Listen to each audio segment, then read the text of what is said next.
我大哥是给子，我二姐是拉子，我三哥和四姐搞为骨科。爸妈疯了，颤颤巍巍地问我：明月，你应该没啥事儿瞒着爸妈吧？我默默掏出手机，翻开相册，唯唯诺诺，我男朋友是个黄毛。爸妈松了一口气，黄毛好，黄毛多好，爸妈就喜欢黄毛。直到一排豪车停在我家楼下，宋清燕一身高定西装从劳斯莱斯里下来，爸妈哥姐都懵了，说好的黄毛呢？我指着她的头发，那不就是吗？宋清燕离开后，哥姐几个蹲在角落默默流泪。早知道是个高富帅，我们就不装什么同性恋为骨科了。亲爱的朋友，你有没有过这样的时刻，偶然翻开一本旧书，指尖触到泛黄的纸页，突然就想起某个午后，阳光透过窗棂洒在书籍上，连灰尘都在光束里慢慢飘。那时的时光好像特别慢，慢到能把书中的每一句话都嚼出味道。欢迎来到时光书房，喜欢我的朋友欢迎点击订阅分享。那我们故事开始。我们是重组家庭，我妈和前夫有2个儿子，是我大哥和3个。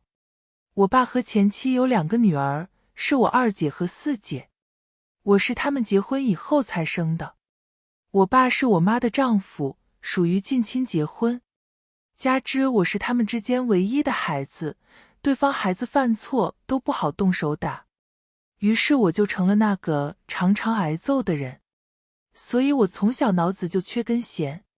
小时候因为我爸妈结婚没有邀请我而伤心半天，结果无人在意，只好灰溜溜的去吃饭。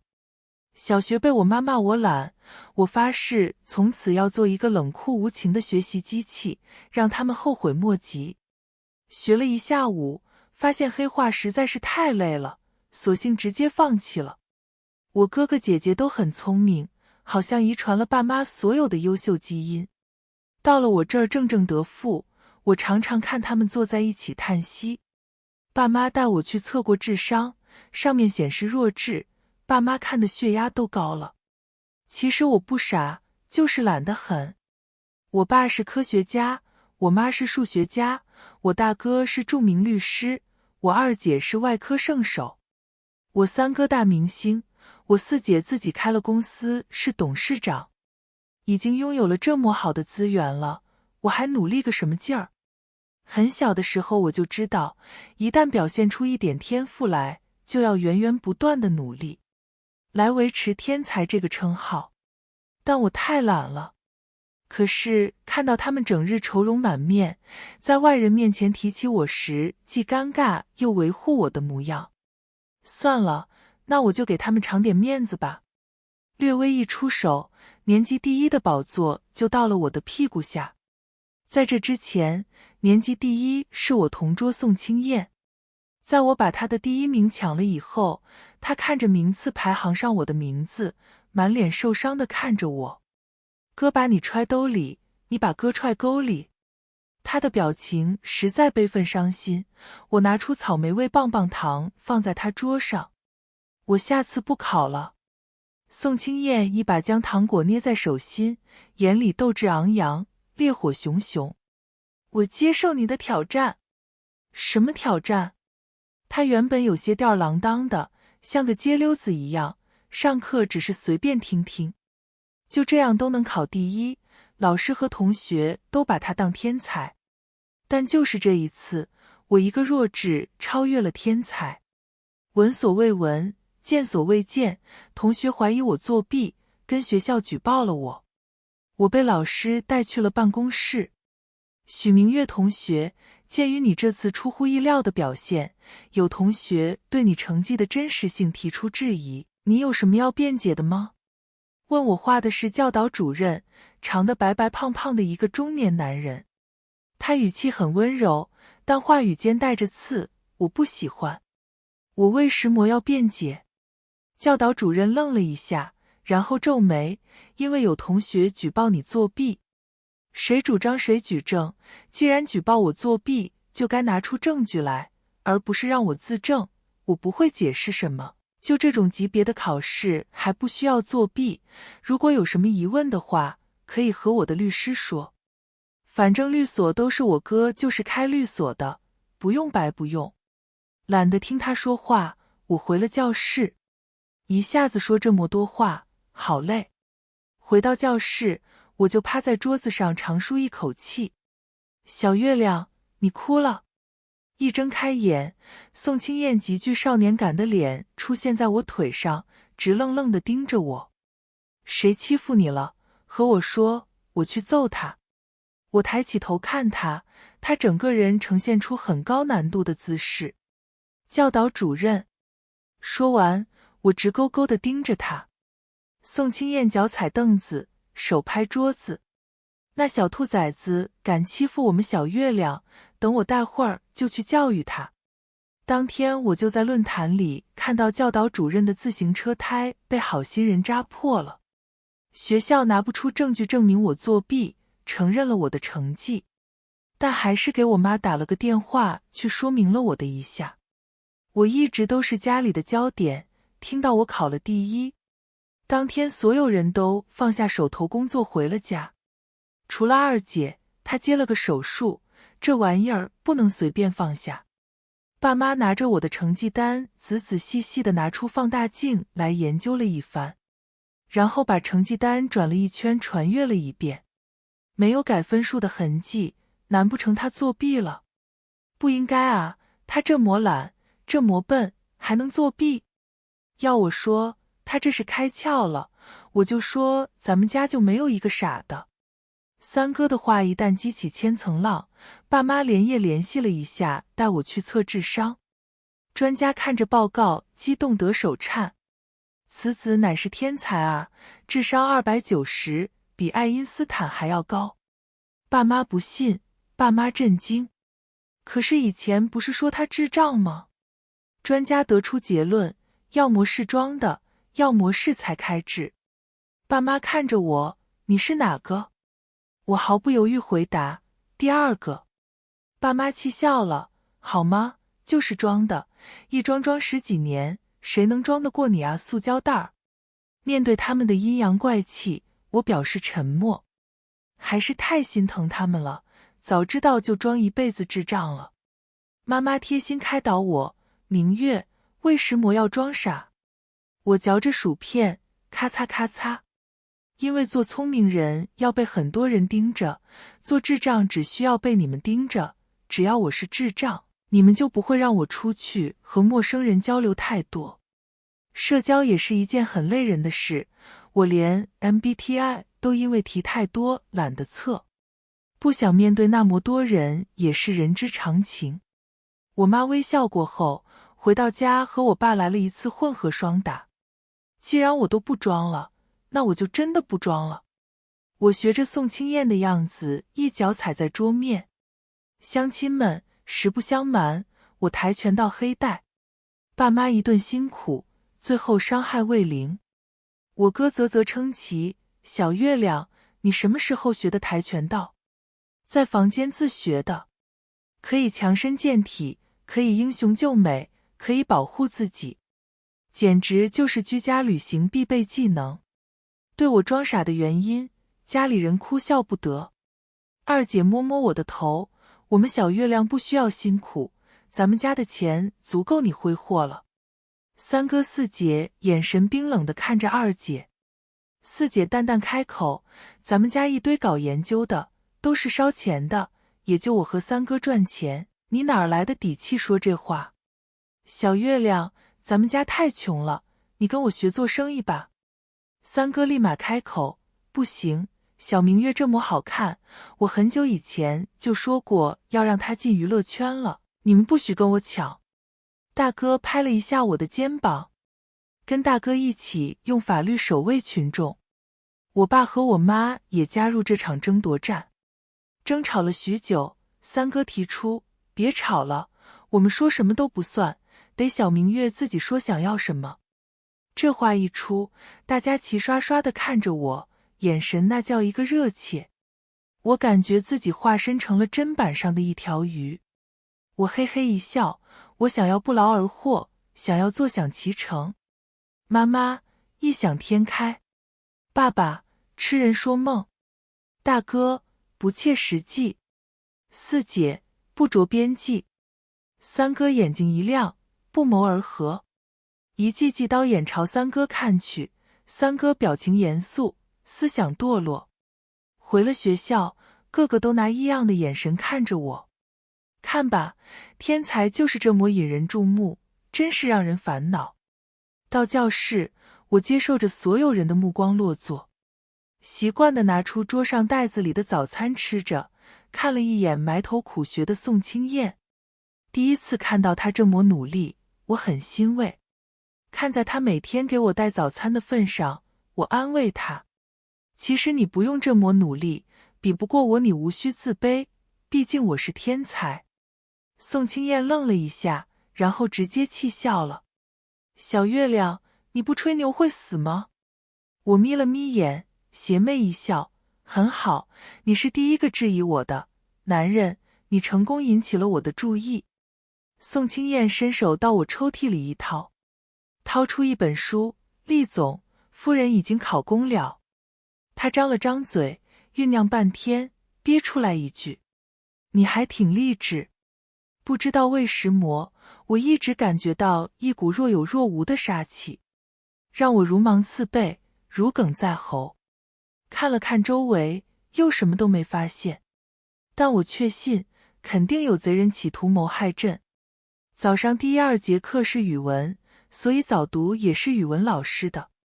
语文老师是个中年女人，平时看着很严肃，今天笑眯眯的就朝我来了。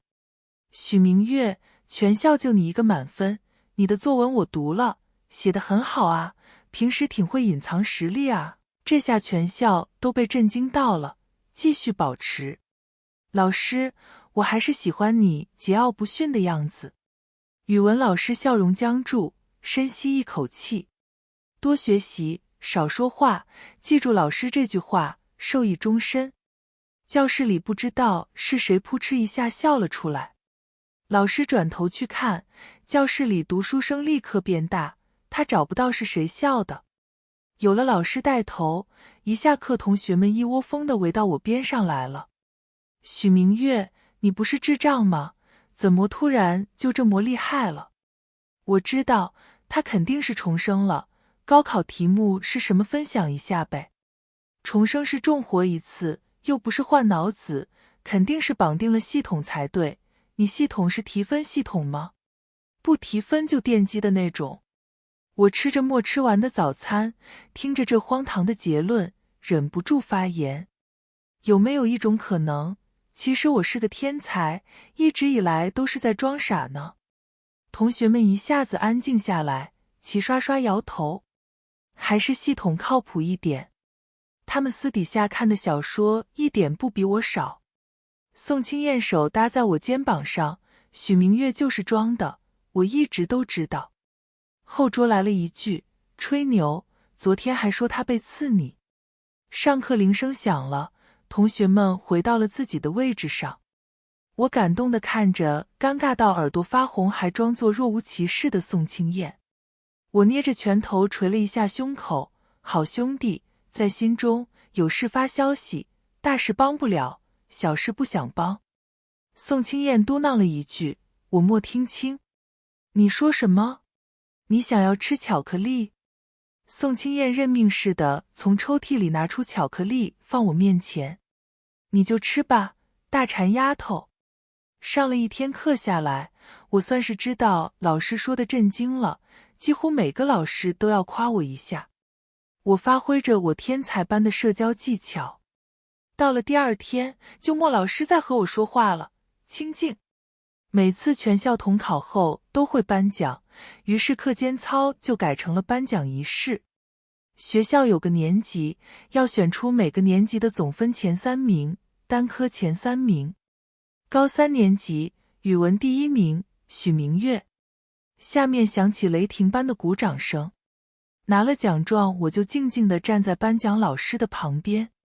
负责念的老师继续念着，数学第1名，许明月。我又拿了一张奖状。英语第1名，许明月。我和颁奖老师偷偷商量，要不直接都给我吧，这样挺尴尬的。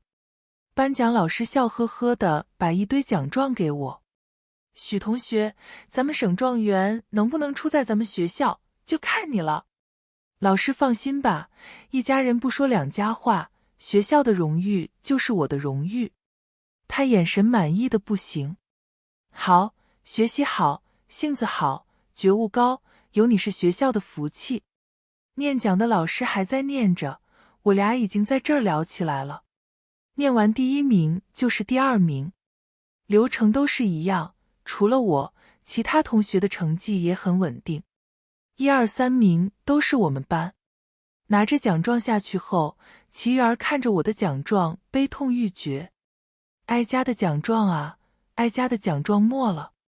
我有些不忍心，悄摸摸指着第3名那个男生：“你把他打败了，那个位置还是你的。”齐鱼儿看着第3名，眼里迸发出熊熊斗志。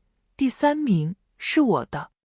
第3名无奈地看着我，眼神里的怨气能养活10个邪剑仙。我抬着头装看不到。宋清燕笑意盈盈：“你在这儿挑拨离间呢？”我表情无辜：“什么话什么话，我这是让大家共同进步，只是使了一点小小的手段，好吧？”宋清燕问：“晚上一起吃饭吗？庆祝一下？”算了，我回家吃，我得回家陪爸爸妈妈。到了家后，看着空空荡荡的客厅，嘴角的笑容落了下去。阿姨从厨房出来：“明月回来了。”阿姨，爸妈今晚回来吗？阿姨手里端着烤好的蛋挞：“明月，你爸妈他们忙。”我笑笑，拿起一个蛋挞就吃。哇，阿姨的手艺又进步了，好好吃。夜里，我穿着睡衣在客厅看着电视，电视里在放着喜剧，我却想着，早知道还不如一直装傻下去。实力一旦展现，也就没有隐藏的必要了。宋清燕从此成了万年老二，每次成绩出来，她都让我等着。等着等着，我俩马上高考了。黑板上写着距离高考还有45天。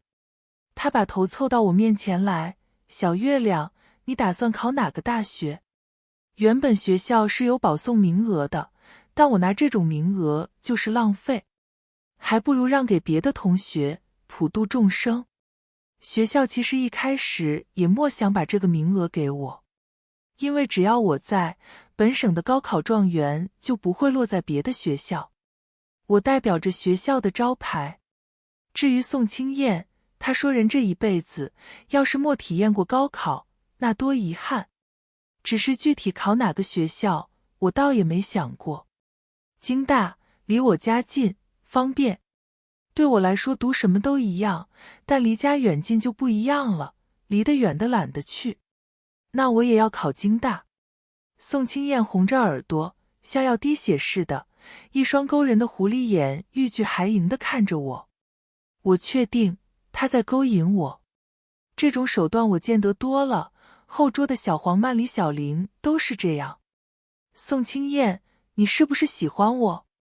宋清燕一下蹦起来：“你胡说什么呢？谁喜欢你了？我宋清燕就是死，从这儿跳下去，也不可能喜欢你。”我看着旁边15厘米高的台阶，他好像证明了什么，又好像什么都没证明，不过与我无关。那行，你别喜欢我，我不想谈恋爱，谈恋爱太累了。要约会，要一起出去玩，要见面，想想都好烦。宋清燕表情有些不自然，看天看地，就是不看我。那什么，小月亮，你不谈恋爱就是嫌累啊？我点点头，拿出薯片咔嚓咔嚓嚼了起来。他难以置信地绕着圈看我：“这么大包薯片你从哪儿掏出来的？”我抬起手：“来点儿。”宋清燕扭捏了一下，伸手过来就要拿，袋子被人抢走，丢在地上。小皮鞋狠狠踩在薯片上，我的薯片阵亡了。李思思气得眼睛发红，拿着一张表格甩在我脸上。许明月，你这是在侮辱我吗？宋清燕怒吼，李思思，你有毛病吗？一天天的发什么神经？他这个疑问句似曾相识。对了，宋清燕也问我是不是在挑战他。两个人都挺莫名其妙的。我看了一下表格，是保送名单。我告诉你，我也可以凭我自己本事考上清大，你大可不必这么看不起我。我语重心长摇摇头。你这孩子怎么这么不懂事？学习是给我学的吗？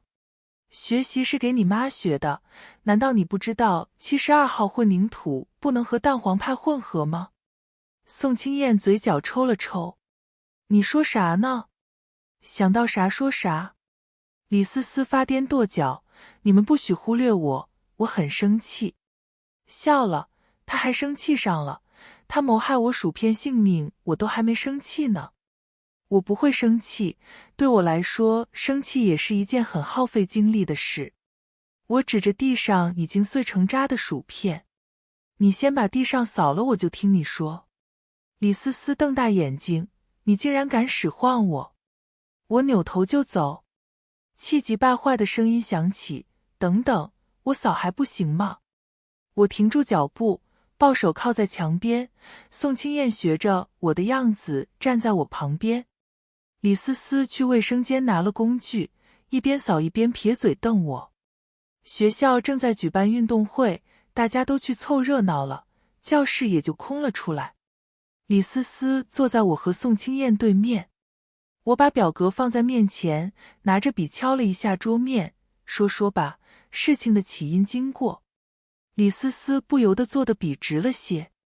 是这样的，我本来在运动场给运动健将们加油，结果被老师叫到办公室，给了我一张保送名额申请表，就是你前面这张，他说是你的意思，我这不就来问你了吗？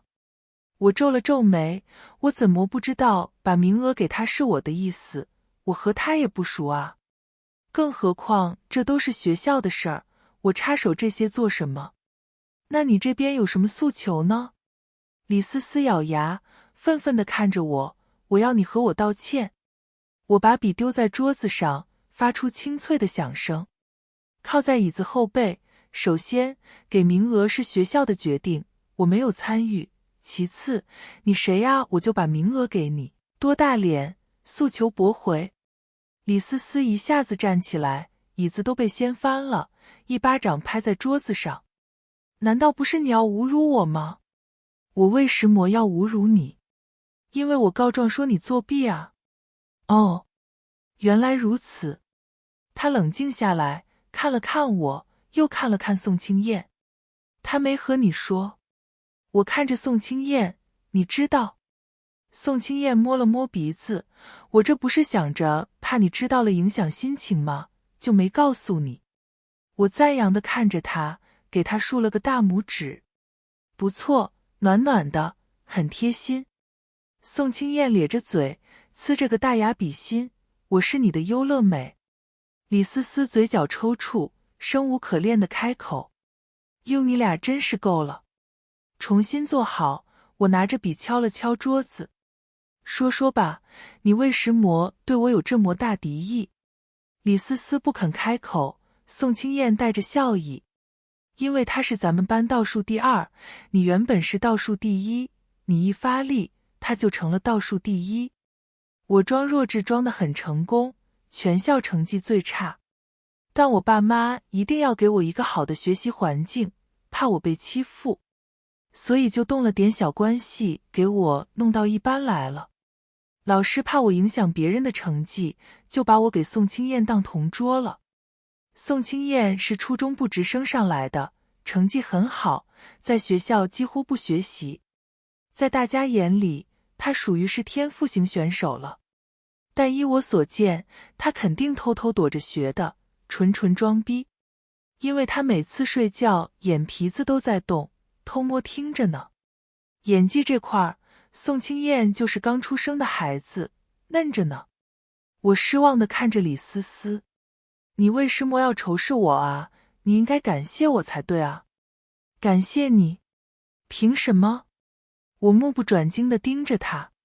那我问你，咱们班现在成绩最差的是谁？是你对不对？那我再问你，要不是我装傻给你垫底2年半，你是不是就一直是最后一名？回答我 ，Look in my eyes。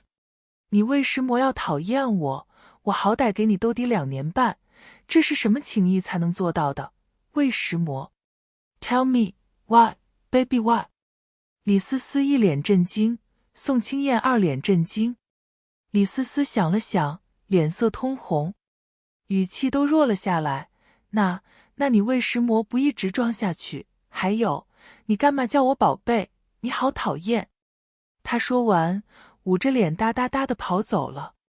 宋清燕撑着脑袋歪头看我，你为什么叫他宝贝？区别对待？我保护了你这么久，何柱一直偷偷笑话我吧？没有。宋清燕，我没有笑话过你，我很高兴能够遇到你，我们晚上一起去吃饭吧。她睫毛微颤，声音温柔，带着几分笑意。怎么，妈宝女今天不回去陪爸爸妈妈了？这是我第一次和她出去吃饭。宋清燕总共约了我36次，我每次的理由都是要回家陪爸爸妈妈吃饭，但其实他们一直都不在家。他们都有自己的事要做，10天半个月不回来一次，总待在研究所里。哥哥姐姐也都有自己的事要忙，很少回家。我是这个家里唯一一个和所有人都有血脉关系的人，家人关系一直都不太亲近，也只是在我的事情上会关心一些。我就想啊，如果自己装得傻一点，大家就会多关心一点，多回家几次。宋清燕带着我去了一家私房菜馆，点的都是我喜欢吃的。你怎么知道我喜欢吃什么？宋清燕把菜单递回给服务员。好歹同桌3年，要是还不知道你喜欢吃什么，那我岂不是傻子？不是啊，我和爸爸妈妈待在一起17年了，他们也不知道我喜欢吃什么。我手趴在桌子上，脑袋凑到宋清燕面前歪着头。宋清燕，你是因为喜欢我才注意我的喜好吗？宋清燕怔住了，像是直接停止了呼吸，一双桃花眼一动不动地看着我。砰砰砰，你心跳很快，别激动，小心猝死。敲门声响起，服务员出声，打扰一下，菜好了。包厢里安静的不行，直到服务员出去，并且贴心地带上了门。宋清燕才义正辞严地开口，许明月，你不喜欢我你就不要撩我，你知不知道对于一个喜欢你的人来说，你刚才的动作有多可爱？我有些不知所措，突然被这么夸奖，还怪不习惯的。那你不也撩我吗？宋清燕一边给我盛汤，一边反驳。那能一样吗？是我喜欢你，我撩你是应该的，和你没关系，但你不能撩我，不然你就是在玩弄我的感情。这简直就是诡辩，但又该死的有道理，我竟然不知道该怎么反驳。一顿饭吃的宋清燕格外忙碌，一会儿给我盛饭呢，一会儿给我添菜。我刚觉得哪道菜很好吃，下一秒就转到我面前了。吃到最后，我肚子直接撑得靠在椅子上。宋清燕，我们明天还一起吃饭吧？我喜欢有人陪我吃饭，一个人吃饭太孤独了。阿姨家里有人等她，所以她都是做好了饭就可以回家，而我只能一个人守在安静到让人害怕的家里。宋清燕看着我的眼睛里多了点别的情绪。好啊，和你一起吃饭是一件很幸福的事，小月亮，请你以后多赏脸和我一起吃饭吧。明明是我的请求，被他说的好像我才是那个掌握话语权的人一样。他看破了我的伪装，又挪开视线，装作什么都没有察觉。宋清燕一直是很好的人啊。一开始我被爸妈塞到这个班里来的时候，会被同学嘲讽孤立。说我以一人之力拉低了全班的平均分，说我是走后门的傻子大小姐。宋清燕护着我，他傻怎么了？吃你家大米了吗？有本事欺负人，没本事把自己分数提高，一群废物。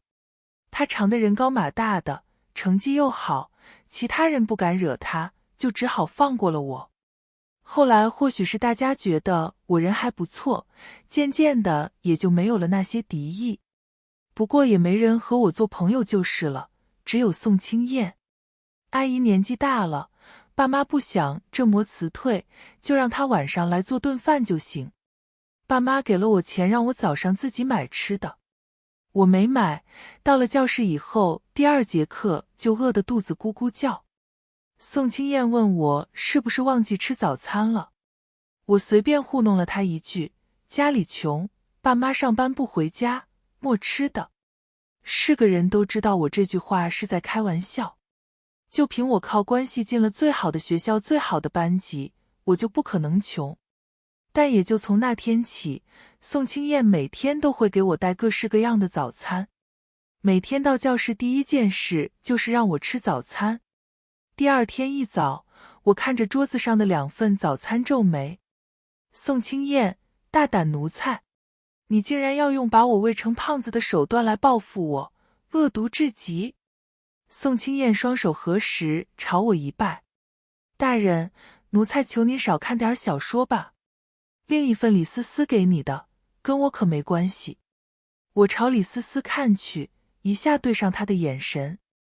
她立马动作慌张，拿起桌子上的书掩耳盗铃，只是书都拿反了。我拆开李思思送的早餐，宋清燕在旁边阴阳怪气。哟，我送的不巧了。我手一抖，袋子撕了一个豁口。专业性让我不由自主地接话，哦，这话这么说。宋清燕哼了一声，早知他送，我就不送了。这我就更不解了。他眼神幽怨地看着我。今儿他送，明儿我送，如此间错开，不至于太撑着，也不至于太饿着。李思思的早餐没有宋清燕的好吃，也不知道宋清燕在哪儿买的早餐，袋子上也没个 logo 什么的。宋清燕一直没问过，你早餐在哪儿买的？我家大厨做的，怎么了？他家大厨多么高大上的几个字。我家一直都崇尚节约，尤其是爸妈都是搞研究的，更是把节省2个字刻在脑门上。你是富二代吗？不是。我松了一口气，怕朋友过得苦，又怕朋友开路虎。我是富6代。可恶，被他装到了，他竟然拿的是豪门少爷的剧本。我面膜表情地看着他，刚才的话我装没听到，以后不许再提。宋清燕的志愿和我一模一样。高考的日子很快就到了，宋清燕拿着一个护身符塞在我手里，快趁现在赶紧摸一摸，文曲星保佑你。我看了一圈考场周围，都是学生、老师、家长。宋清燕，你家里人莫来给你加油吗？宋清燕摊手，我家里人很忙的，他们不努力赚钱，我花什么样？小月亮，每个人都有自己的生活，如果情绪没有得到正向回馈的话，就应该学会放手。他的眼眸里光华流转。或许是我太偏执了，总想着一家人待在一起。于是我犯错，装傻，想要把他们聚在一块儿。但就像宋清燕说的那样，每个人都有自己的生活。爸妈把所有的心思都投入到研究里面去，他们做着伟大的事，我不敢埋怨，因为会显得自私。哥哥姐姐和爸妈他们也并不亲近，所以很少在家。我家人很多，可也很少。或许我是时候应该学会长大了。宋清燕和我上了同一所大学，拿到录取通知书，她和我打电话。小月亮，你不用失落了，我又可以给你带4年的早餐了。宋清燕，你帮我个忙吧。你说。假扮一下我男朋友，你去染个黄毛。挂了电话，我给我哥哥姐姐都打了电话。我有人生大事，你们赶紧回来。四人齐聚在客厅，我已经让阿姨提前下班了。大哥抬手扶了一下金丝眼镜，说吧，你又有什么闷蛾子？三哥穿着一身黑，摘下口罩帽子，像偷狗的一样。二姐还在打着电话，将将挂断。我时间不多，你赶紧说。四姐手里拿着一个当翻阅着，一言不发。我谈恋爱了，是个黄毛。哐当，当落在地上，四个人震惊的脸上表情如出一辙。大哥拧眉，小月亮，你这叛逆期来得有点晚了吧？大哥，我们是真爱，我怕爸妈不同意，你们帮帮我。三哥抽抽嘴角，直觉告诉我你莫憋什么好屁。在我的哀求之下，他们总算是答应了下来。可当我说出我的想法后，四个人脸色一下子黑了下来。大哥气得发笑，语气阴森森，我是 gay。二姐向来清冷的眼神出现几分茫然，我是拉拉。三哥四姐看着对方，互相翻了个白眼。三哥鼓掌，你真是好计策啊，谈个黄毛就要让我们抛砖引玉，你可真是个大聪明啊。爸妈互相搀扶，满脸悲痛。哥哥姐姐站成一排，面无表情。看着大哥，你是男童？大哥点头，我满意点头。看着二姐，你是女童？二姐闭上眼睛，后槽牙都要咬碎了。没错。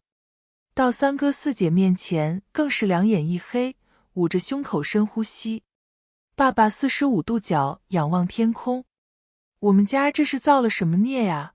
家门不幸，那么多孩子，就没有一个正常的吗？妈妈看着一旁十分乖巧的我。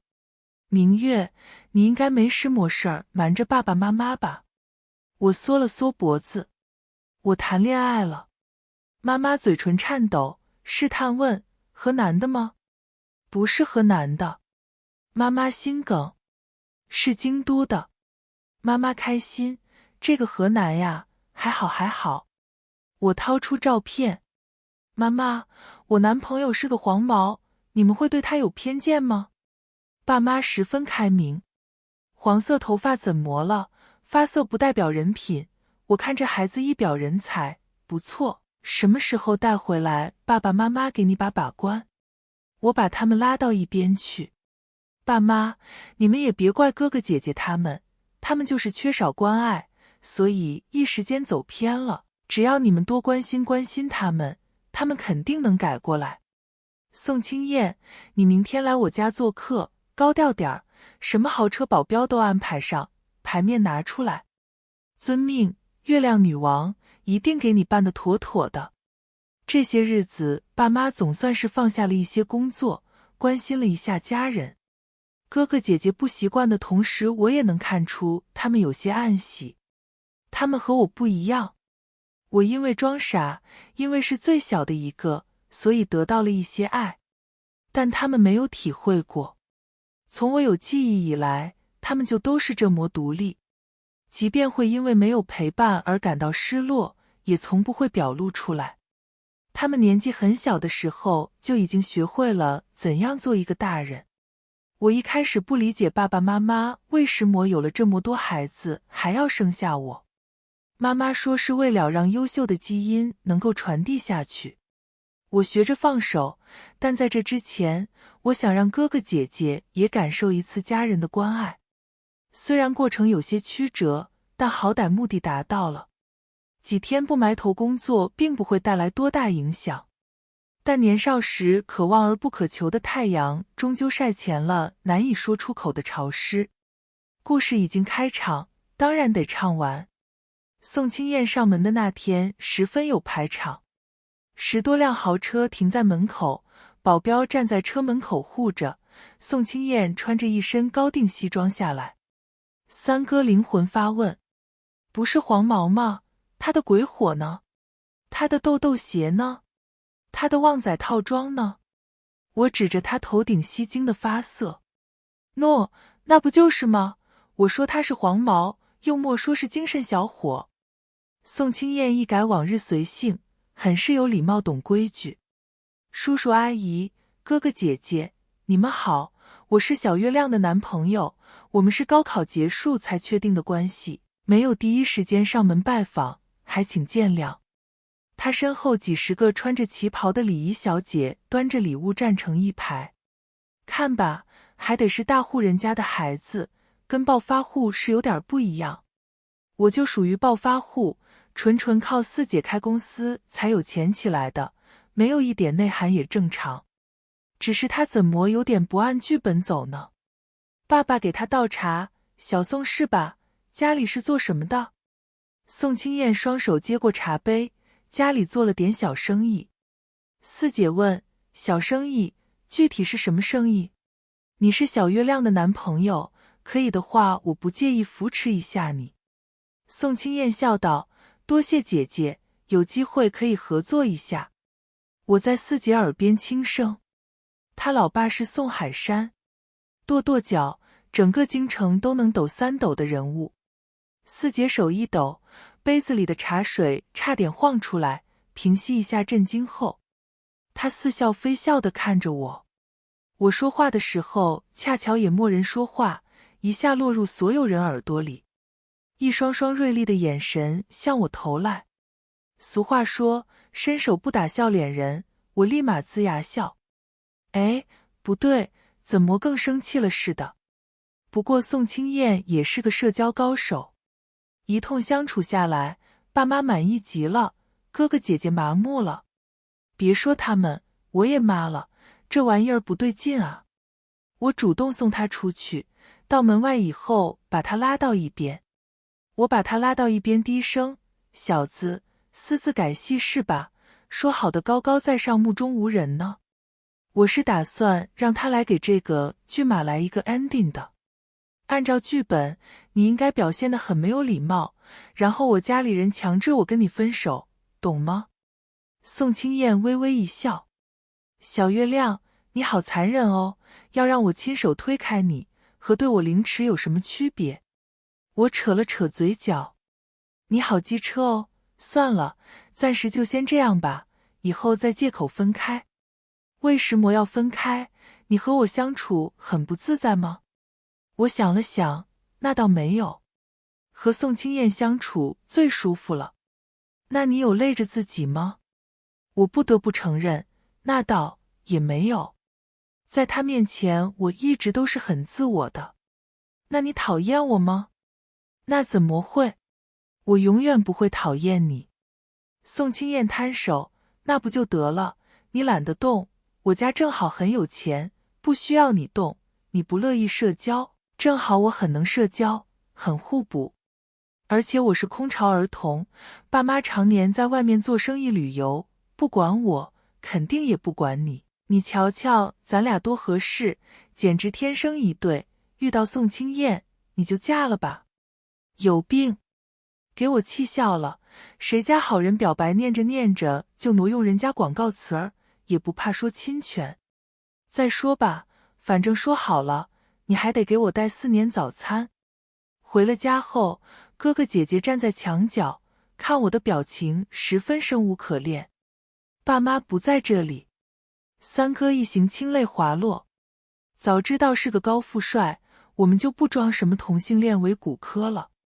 我呱呱鼓掌，这段演得好，指定能拿影帝。大哥走过来，轻轻一巴掌拍在我后脑勺。小月亮，你这次真的是太胡闹了，你为什么要这么做？我长舒一口气，我就是经常会想到哥哥你生病了也不会告诉爸妈，二姐打架了也是自己处理，三哥被人霸凌没和爸妈说过一句，四姐受伤了也装作什么都没发生。我嘻嘻一笑，那我就是想着咱们一家人，我有的我也想你们能有，虽然可能你们现在并不需要了。我的声音低了下来，三哥一把抱住我，嗷嗷哭，小月亮，你怎么这么好啊？其实他们心里某一处并没有完全长大，那个阴雨连绵的角落始终散发着腐烂的味道。这些日子他们看似不耐烦，但我太了解他们了。我知道他们乐在其中。对于我们这样的家庭，爱是一种很奢侈的情感。当所有人都做一个理性的人的时候，情感好像已经成为被摒弃掉的东西。就为了这个，所以演出这么一场戏。爸爸妈妈站在门口，爸爸目光复杂地看着我。爸爸妈妈，我很爱你们，哥哥他们也很爱你们，但你们实在太不会爱人了，也就是我沾了一点。我想，研究所离开你们一段时间也并不会出太大问题，不是吗？没有被人爱过的人是很难爱人的。爸妈从小生活的环境比哥哥姐姐所处的更加严苛，所以他们不会爱哥哥姐姐，哥哥姐姐也学了他们的样子。我比较聪明吗？那就让我来做这个桥梁，短暂架起这场荒诞的爱的高架。妈妈释然一笑。明月，妈妈是因为你才学会的爱人，妈妈想改一下，只是不知道会不会太晚了。不会。三哥的眼睛还红着，永远不会晚，因为我一直等着这一天。四姐理智发问，所以你和宋清燕是演戏的？恰好手机来电铃声响起，上面显示宋清燕的名字。我晃了晃手机，笑意盈盈。好像也不是纯演戏。番外，所有人拿到录取通知书以后，我们班办了个聚会。李思思把录取通知书得意地朝我举着，就算没有保送名额，我也一样上清大。我木着脸拍拍手，哦，好棒棒哦。李思思跺脚，你说话就说话，阴阳我干嘛？你当初踩我薯片，现在还默还给我，我不能这样吗？李思思顿住，本来生气的表情一下子冷不丁笑了出来。待会儿给你买一车，吃不死你。到了包厢里，刚一坐下，齐媛儿和第4名拉着手进来，黏黏腻腻的，一看就谈上了。齐媛儿十分骄傲，看吧，我多厉害，第3名和第3名都是我的。老实人就是喜欢闷声干大事。吃饭间，我想起一件事来。宋清燕，我之前好像听你说话听错了，你当时说的肯定不是巧克力，对不对？宋清燕剥了一只虾放在我盘子里。我是说，谁想和你做兄弟？结果我听成了，我想要吃巧克力。佳琪剥了壳的虾放在嘴里嚼吧嚼吧。不做兄弟也行。他剥虾的动作一读，我是不是可以理解为你答应我了？对啊，或许是因为今天的虾很好吃，风很柔和，太阳一点也不晒。出门的时候，爸爸妈妈嘱咐我注意安全。我突然想和他谈恋爱了。今天的时光书房之旅到这里就暂告一段落了。下一期我们会带着新的时光之书与你相遇，可能是关于老上海的弄堂故事，也可能是藏在经典名著里的岁月细节。记得常回来看看，时光书房永远在这里，陪你在文字里与时光温柔相拥。咱们下期见。